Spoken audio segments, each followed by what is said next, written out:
नमांस सर्वेभ्यः। प्रिय दर्शकों, आज आपके सम्मुख उपस्थित हैं दीपकम पाठ्यपुस्तक का नवमः पाठः, नवां पाठ। यो जानाति सः पंडितः। जो जानता है वह पंडित है। पंडित अर्थात विद्वान है। अब क्या जानता है, तो इस पाठ में कुछ सूक्तियाँ दी गई हैं, पहेलियाँ दी गई हैं। उन पहेलियों को जो जानता है, उनके उत्तर को जो बता पाए, वही पंडित है। तो आइए छात्रों, देखते हैं पहेलियाँ क्या हैं। पहले यहाँ पर कुछ पंक्तियों में परिचय दिया है। संस्कृत साहित्ये प्रहेलिकानां विशिष्टम स्थानमस्ति। संस्कृत साहित्य में पहेलियों का एक विशिष्ट स्थान है। प्रहेलिकाः आबाल वृद्धम मानसिकम उल्लासम जनयन्ति। जो पहेलियाँ हैं वो बच्चों से लेकर वृद्धों तक, बूढ़ों तक सभी का मानसिक रूप से क्या करती हैं, उल्लास उनमें उत्पन्न करती हैं, खुशी उनमें उत्पन्न करती हैं। बुद्धेः तार्किक शक्तिम वर्धयन्ति। बुद्धि की तार्किक क्षमता को बढ़ाते हैं।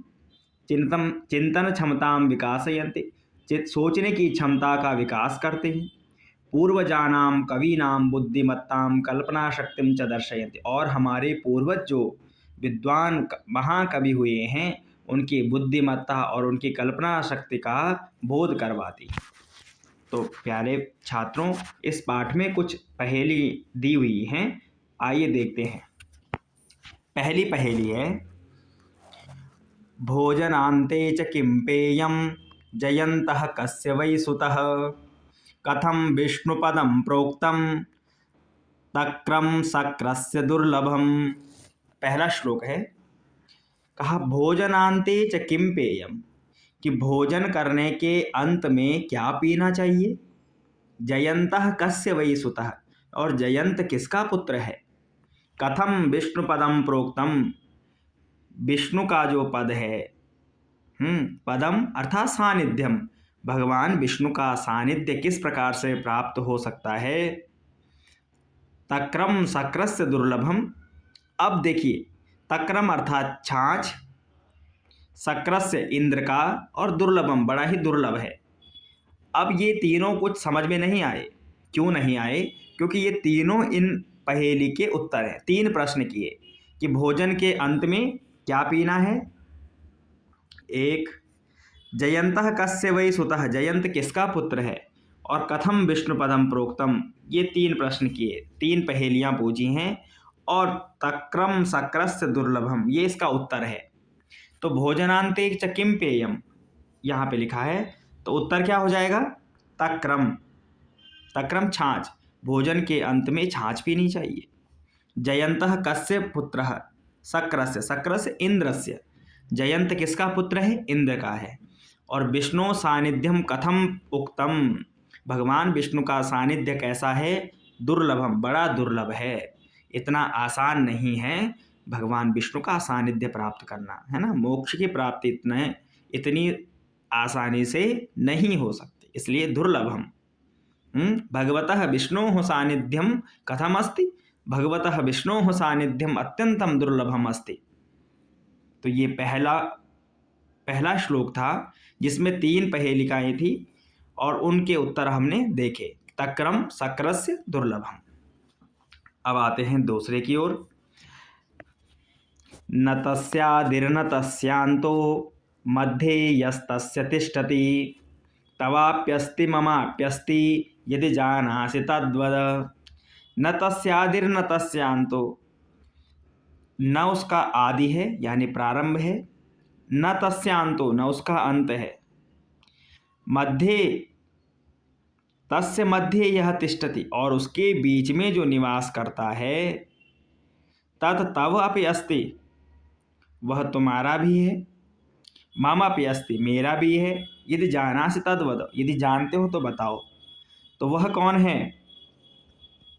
उत्तर है नयनम, आँख।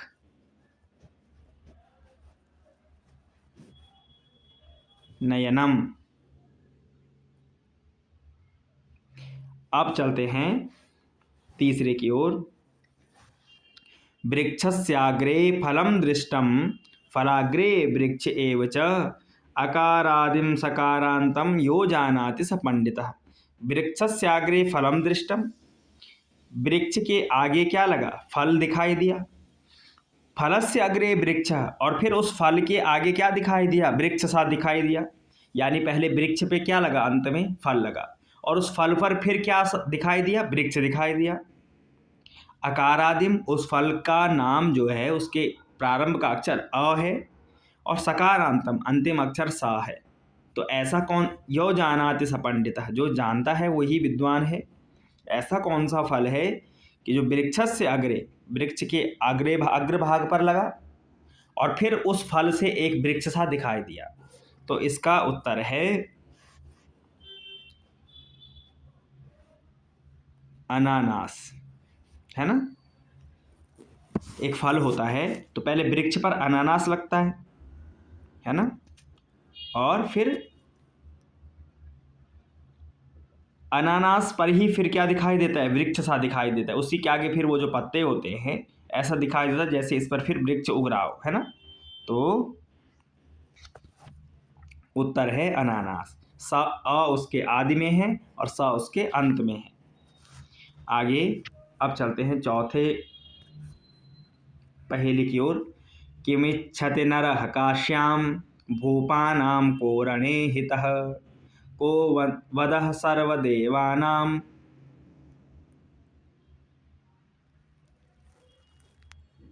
को वन्द्यः सर्वदेवानां दीयतामेकोत्तरम्।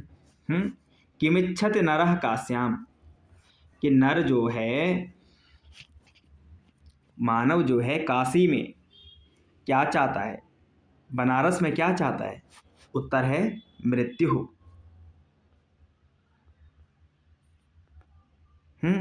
भूपानाम को रणे हितः, और नरों के लिए, राजाओं के लिए रण में, युद्ध में क्या हितकारी है? मृत्यु।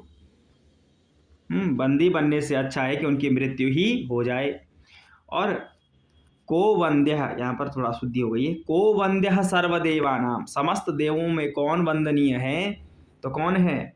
मृत्युंजयः। मृत्युंजयः शिवः। ये उत्तर दिया है मृत्युंजयः। तो समस्त देवताओं में वंद्य हैं मृत्युंजय। दीयताम एक उत्तरम, कोई एक उत्तर दीजिए। तो उत्तर है मृत्युंजय। काशी में व्यक्ति क्या चाहता है? मृत्यु। महाराजाओं का हित किस में है? युद्ध में, मृत्यु में। और समस्त देवताओं के वंदनीय कौन है? मृत्यु, अर्थात मृत्युंजय, जो जिन्होंने मृत्यु को भी जीत लिया है, ऐसे भगवान शंकर। ये इसका उत्तर है। आगे पांचवें में देखिए। कुलालस्य गृहे यर्दम तदर्दम हस्तिनापुरे इयं मिलित्वा लंकायां योजानाति स पंडितः। कुलालस्य, कुलालस्य कुंभकारस्य, जो घड़े को बनाने वाला है कुमार, आधा उसके घर में है और आधा कहाँ है? हस्तिनापुर में है। इयं मिलित्वा, और जो दो आधे आधे दोनों मिलकर के कहाँ हैं? लंका में हैं। बताओ ऐसी कौन सी वस्तु है? जो जानता है वही पंडित है। तो कुंभकार जो घड़ा बनाने वाला है उसके घर में क्या है? कुंभ, कुंभः, कुंभः, कुंभः अर्थात घड़ा, है ना। कुंभकार के घर में क्या होगा? कुंभः। और तदर्दम हस्तिनापुरे, हस्तिनापुर में कौन था? कर्ण, कर्ण निवास करता था। और एयम मिलित्वा, दोनों मिलकर के लंका में है। तो कुंभकर्ण मिल के क्या बनेगा? कुंभकर्ण। और लंका में कौन रहता है? कुंभकर्ण। तो उत्तर हो जाएगा कुंभकर्ण। आधा, देखिए आधा किसके पास है? कुम्हार के पास, कुंभ यानी घड़ा। और आधा हस्तिनापुर में, कर्ण हस्तिनापुर में है। दोनों मिलके कुंभकर्ण। कहाँ रहते हैं? लंकायाम, लंका में। तो जो जानता है वो विद्वान है। उत्तर है कुंभकर्ण। ठीक है। तो छात्रों, हमने इस प्रकार से कुछ पहेलियाँ देखी। उत्तर आपके यहाँ पर दिए गए हैं। पहली पहेली का तक्रम शक्रस्य दुर्लभम, दूसरे का नयनम, तीसरे का अनानसः, चौथे का मृत्युंजय, पांचवे का कुंभकर्ण। ठीक है। शब्दार्थ देख लीजिए। वयम शब्दार्थान जानीमः। पेयम अर्थात पीने योग्य, सुता अर्थात पुत्र, तक्रम छाछ, आरते पीड़ित जनों के द्वारा, अर्धम आधा, कुलालस्य कुमार का रणे युद्धे, युद्ध में। ठीक है, अब यहाँ पर कुछ दिया है आपके समझाने के लिए। श्री राम आपके सामान्य ज्ञान के लिए भी बहुत अच्छा है। श्री रामस्य गुरुः वसिष्ठः, श्री राम के गुरु कौन है? वशिष्ठ है। कर्णस्य गुरुः परशुरामः, कर्ण के गुरु कौन है? परशुराम है। अर्जुनस्य गुरुः द्रोणः, अर्जुन के गुरु कौन है? द्रोण। चंद्रगुप्तस्य गुरुः चाणक्यः। पद्मपादस्य गुरुः शंकराचार्यः। विवेकानंदस्य गुरुः रामकृष्णः। तो पहले तो बताए श्री रामस्य गुरुः, षष्ठी विभक्ति के रूप है। श्री राम के गुरु वशिष्ठ। अब देखिए, वशिष्ठस्य शिष्यः श्री रामः, है ना, दोनों। पहले श्री रामस्य गुरुः वशिष्ठः, वशिष्ठस्य शिष्यः श्री रामः। कर्णस्य गुरु परशुरामः, परशुरामस्य शिष्यः कर्णः। अर्जुनस्य गुरु द्रोणः, द्रोणस्य शिष्यः अर्जुनः। चंद्रगुप्तस्य गुरु चाणक्यः, चाणक्यस्य शिष्यः चंद्रगुप्तः। पद्मपादस्य गुरुः शंकराचार्यः, शंकराचार्यस्य शिष्यः पद्मपादः। विवेकानंदस्य गुरुः रामकृष्णः, रामकृष्णस्य शिष्यः विवेकानंदः। ये तो गुरु शिष्य हैं। अब है ग्रंथ और ग्रंथकर्ता, यानी पुस्तकी और उनके लेखक। रामायणस्य रचयिता वाल्मीकिः, वाल्मीकेः काव्यं रामायणं। महाभारतस्य रचयिता व्यासः, व्यासस्य काव्यं महाभारतम्। कर्णभारस्य रचयिता भासः, भासस्य नाटकं कर्णभारम्। रघुवंशस्य रचयिता कालिदासः, कालिदासस्य काव्यं रघुवंशम्। पंचतंत्रस्य रचयिता विष्णुशर्मा, विष्णुशर्मणः कृतिः पंचतंत्रम्। हितोपदेशस्य रचयिता नारायणपंडितः, नारायणपंडितस्य कृतिः हितोपदेशः। यानी रामायण की रचयिता कौन है? वाल्मीकि, और वाल्मीकि काव्य है रामायण। महाभारत की रचयिता है व्यास, व्यास का काव्य क्या है? महाभारत। षष्ठी का रूप है बेटा इनमें सब में। ठीक है, फिर पति पत्नी का संबंध बतलाया है षष्ठी में। अरुंधत्याः पति वशिष्ठः, वशिष्ठस्य पत्नी, ऊ की मात्रा नहीं है, वशिष्ठस्य पत्नी अरुंधति। सीतायाः पति श्रीरामः, श्रीरामस्य पत्नी सीता। उर्मिलायाः पति लक्ष्मणः, लक्ष्मणस्य पत्नी उर्मिला। कुन्त्याः पति पाण्डुराज, पाण्डुराजस्य पत्नी कुन्ती। रुक्मिण्याः पति कृष्णः, कृष्णस्य पत्नी रुक्मिणी। सुभद्रायाः पति अर्जुनः, अर्जुनस्य पत्नी सुभद्रा। तो आपको इससे क्या पता चला कि जो पुल्लिंग शब्द हैं उनके षष्ठी में क्या बन रहा है? रामस्य, कर्णस्य, अर्जुनस्य, वशिष्ठस्य। ठीक है, और जो स्त्रीलिंग है सीतायाः, उर्मिलायाः, कुन्त्याः, लक्ष्मण, सुभद्रायाः, लक्ष्म्याः, अरुंधत्याः, ऐसे षष्ठी के रूप हैं। अब प्रिय छात्रों, इस पाठ के अभ्यास प्रश्न हैं। आइए हम अभ्यास प्रश्नों को देखते हैं। देखिए, पहला प्रश्न है, पाठस्य आधारेण निम्नलिखितानां प्रश्नानां एकपदेन उत्तरं लिखन्तु। उत्तर देखिए, भोजनान्ते पातुं योग्यं किं? तक्रं। सर्वदेवानां वन्दनीयकः मृत्युञ्जयः। जयन्तः कस्य सुतः? शक्रस्य। शक्रस्य इन्द्रस्य, इंद्र का पुत्र है। लंकायां मिलित्वा कस्य पूर्णरूपं भवति? कुंभकर्णः, कुंभकर्णस्य। ठीक है, उत्तर हो जाएगा कुंभकर्णस्य। दूसरा प्रश्न, पाठस्य आधारेण निम्नलिखितानां प्रश्नानां पूर्णवाक्येन उत्तरं लिखन्तु। पूर्ण वाक्य में उत्तर देना है। विष्णुपदम कथम प्रोक्तम? तो विष्णुपदम दुर्लभम प्रोक्तम, पूरा कर लीजिएगा। कस्य आदि अंतः च नास्ति? तो नयनस्य आदि अंतः नास्ति।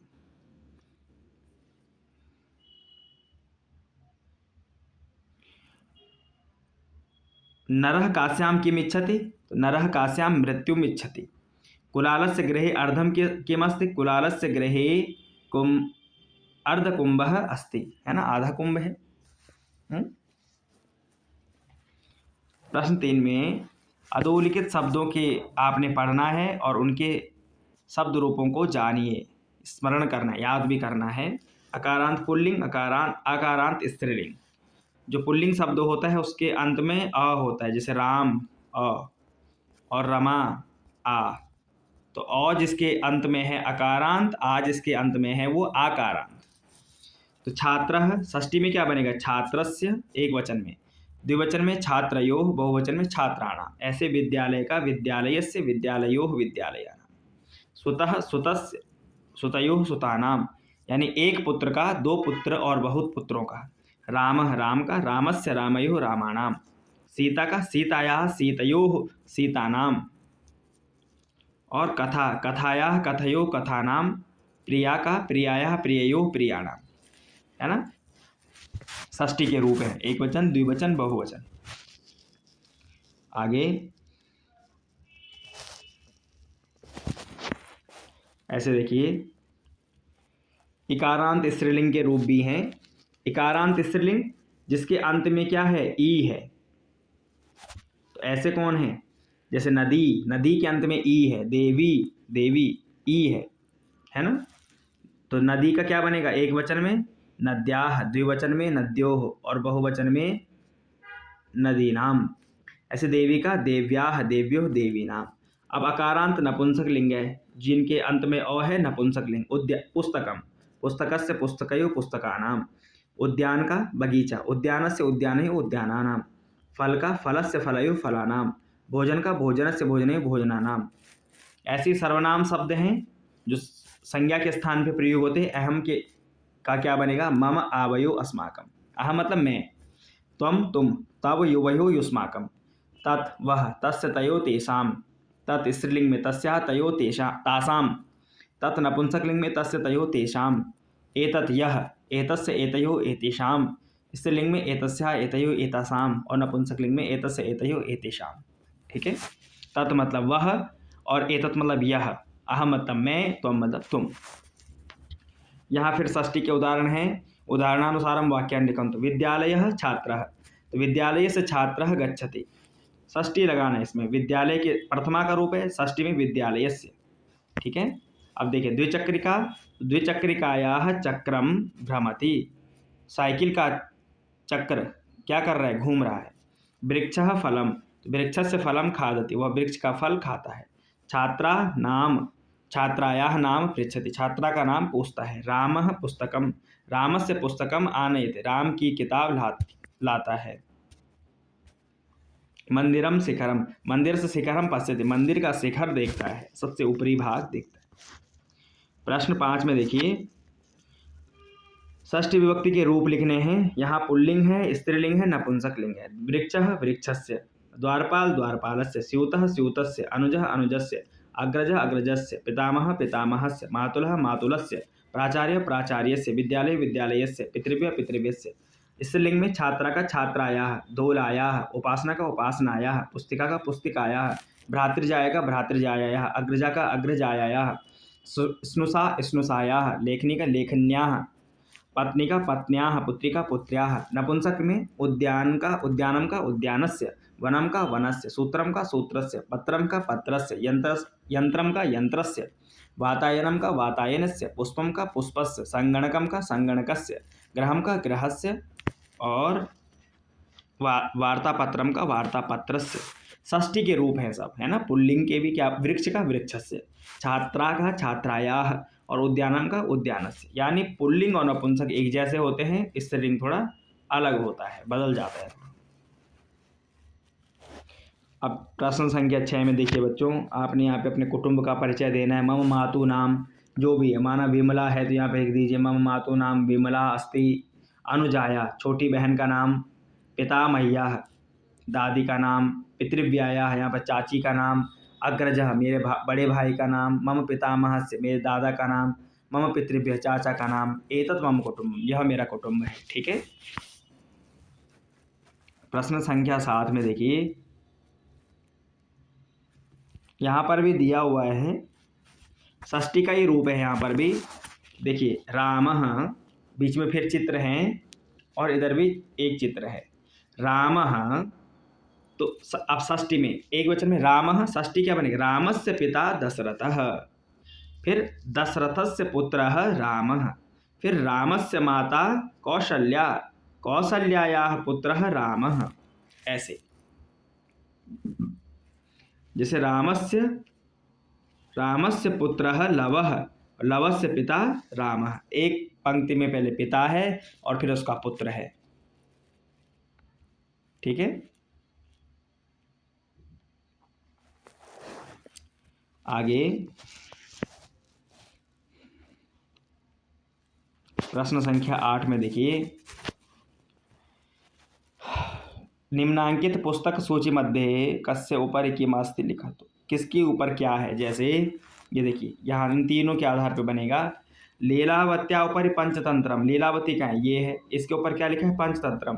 तो लीलावत्या ऊपर पंचतंत्रम अस्ति, भगवद्गीतायोपरि लीलावती अस्ति, है ना। इनके ऊपर कौन कौन सी पुस्तक है, तो रामायणस्य उपरि भगवद्गीता, रामायण के ऊपर क्या है, भगवद्गीता है, तो रामायणस्य उपरि भगवद्गीता अस्ति।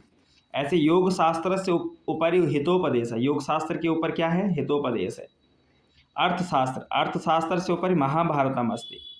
ऐसे ही अष्टाध्यायी उपरि अमरकोशः अस्ति, मनुस्मृतये उपरि रघुवंशम अस्ति। ऐसे वाक्य आपको बनाने हैं।